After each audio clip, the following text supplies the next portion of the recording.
غرباء غرباء غرباء غرباء.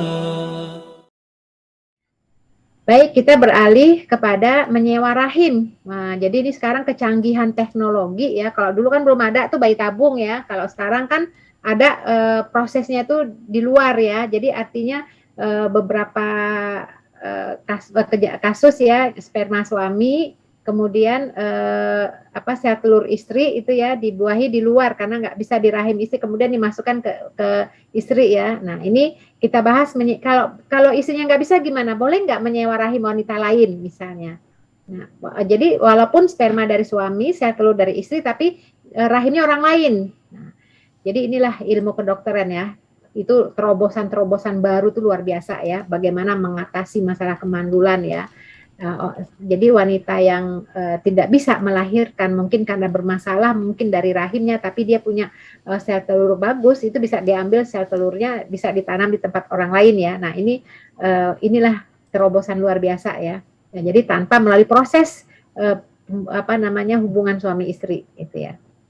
Nah Islam kita sekali lagi menyebutkan ya menjaga nasab.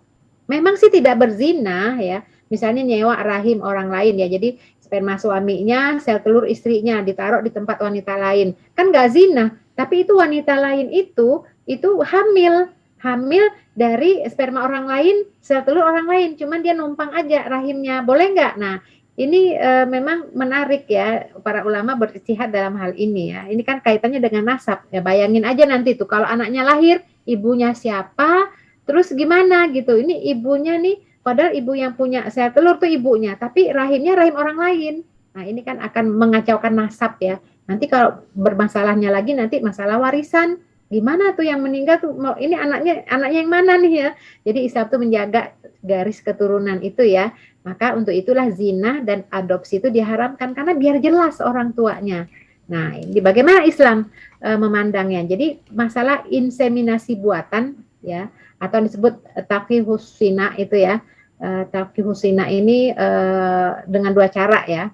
Jadi dua praktek inseminasi buatan yang dibolehkan ya. Jadi Islam itu bukan mengharamkan terobosan-terobosan, boleh, tapi bersyarat. Pertama, sperma suami yang diambil dan disuntikan ke dalam rahim istrinya. Jadi yang terikat akad nikahnya itu yang penting ya. Teknisnya itu apakah di luar pakai tabung apa dengan cara-cara yang terbaru itu terserah, yang penting asal usul dari pemiliknya itu adalah pasangan yang diikat oleh tali pernikahan ya. Atau sperma dan ovum dari pasangan suami istri yang sah dibuahi di luar ya kan namanya bayi tabung, setelah terjadi inseminasi ditanam ke dalam rahim istrinya. Jadi intinya suami istri. Bahkan ada lagi pembahasan juga ya, para ulama beristihad juga. Bagaimana kalau istrinya itu dua? Jadi mungkin istri pertama nggak bisa hamil atau dia punya tapi sel telurnya sehat.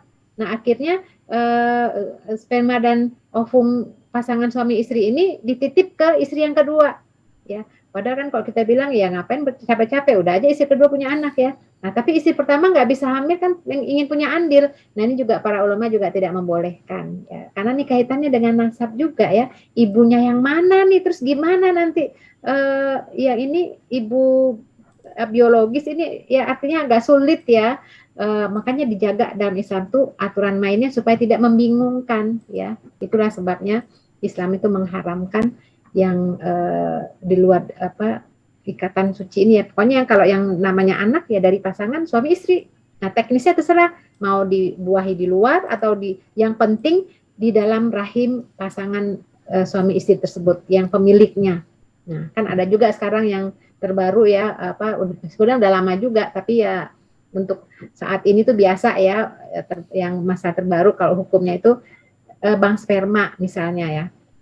Bank sperma itu kan punya sperma orang-orang. Nah, mungkin ada ibu-ibu, istri-istri ya yang pengen hamil tanpa ada suami ya dia bisa ambil dari situ ya. Kadang-kadang sperma orang yang untuk merubah keturunan yang pinter, yang ganteng, yang apa ya. Ini jelas hal-hal seperti ini adalah hal-hal yang dilakukan oleh orang-orang di luar Islam. Mereka kan nggak punya konsep itu ya, pernikahan yang suci, menjaga nasab, mereka nggak punya konsep. Nah ini yang kayak begini nih kadang-kadang ditiru oleh umat Islam, itu yang keliru ya. Jadi Islam itu udah jelas ya, udah ada aturan mainnya ya. Jadi kalau mau inseminasi buatan, nah itu hanya dari pasangan suami istri ya, bukan dari yang lain ya. Untuk kejelasan nasab ya.